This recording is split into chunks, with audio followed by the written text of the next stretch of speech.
Hello hello hello மக்களே, இது உங்கள் லோக்கல் லேகா.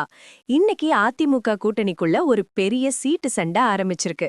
திமுக கூட்டணியில காங்கிரஸ்க்கு 28 சீட் கொடுத்த உடனே அவங்கள வேணா எங்களுக்கு ஒரு படி மேல வேணும்னு பாஜக இப்போ 30 சீட்டுக்கு அடம் பிடிக்கிறாங்க. டெல்லியில இருந்து வந்த சந்தோஷ் போட்ட அந்த ஒரு கண்டிஷன் இப்போ எடப்பாடியாரை யோசிக்க வச்சிருக்கு. இதோ அந்த 7 அதிரடி ரகசியங்கள். 1.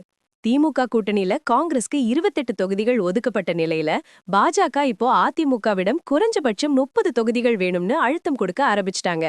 2. காங்கிரஸை விட குறைவான தொகுதியில போட்டி போட்டா அது கட்சிக்கு பின்னடைவா அமையும்னு பாஜக நிர்வாகிகள் சந்தோஷ் முன்னாடியே கொளுத்தி போட்டிருக்காங்க. 3. திமுகவோட வாக்கு வங்கியான தெலுங்கு பேசும் மக்கள் மற்றும் மொழி சிறுபான்மையினரோட வாக்குகளை எப்படி அதிமுக பாஜக கூட்டணிக்கு இழுக்கிறதுன்னு ரகசிய பிளான் ரெடி ஆகுது. 4. எடப்பாடி பழனிசாமி தனித்து ஆட்சின்னு பேசிட்டு வர்றதுக்கு டெல்லி தலைமை ஒரு பெரிய செக் வச்சிருக்கு. ஆட்சி அதிகாரம் பத்தி டெல்லி தான் முடிவெடுக்கும்னு சந்தோஷ் ஸ்ட்ராங்கா சொல்லிட்டாரு. 5. ஏப்ரல் 15ஆம் தேதி வரைக்கும் மத்த எல்லா வேலையையும் விட்டுட்டு தேர்தல் வேலையில மட்டும்தான் கவனம் செலுத்தணும்னு பாஜக தொண்டர்களுக்கு உத்தரவு போயிருக்கு. 6.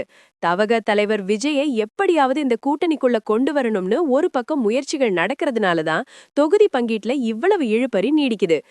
7.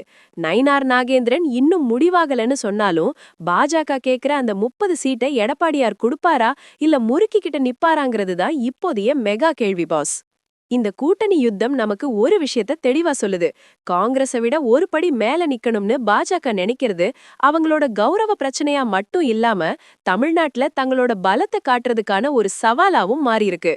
இந்த சூழ்நிலைய பார்க்கும்போது 2017ல நம்ம தளபதி விஜய் மெர்சல் படத்துல சொன்ன அந்த ஒரு மாஸ் டயலாக் தான் ஞாபகத்துக்கு வருது. நீங்க எது வேணாலும் கேளுங்க, ஆனா நான் எதை எப்போ யாருக்கு கொடுக்கணும்னு எனக்கு தெரியும். இப்போ எடப்பாடியார் மைண்ட் வாய்ஸும் இதேதான் பாஸ். பாஜக கேட்ட 30 சீட் கிடைக்குமா இல்ல வாய்ப்பில்ல ராஜான்னு எடப்பாடியார் முடிச்சிடுவாரான்னு பொறுத்திருந்து பார்ப்போம். The political chess game continues. BJP கேக்குற இந்த 30 சீட் அதிமுக கூட்டணியில சாத்தியமா இல்ல இது இழுபறியில முடியுமா? கமெண்ட் பண்ணுங்க. தமிழகத்தின் முக்கிய செய்திகளுக்கு தொடர்ந்து இணைந்திருங்கள். ஸ்டே டியூன்ட் வித் பிராண்டி செய்திகள். Stay tuned. உண்மையை லவுடா சொல்லுவோம், குவிக்கா சொல்லுவோம். This is local Lekha signing off. Keep வாட்சிங். Bye by.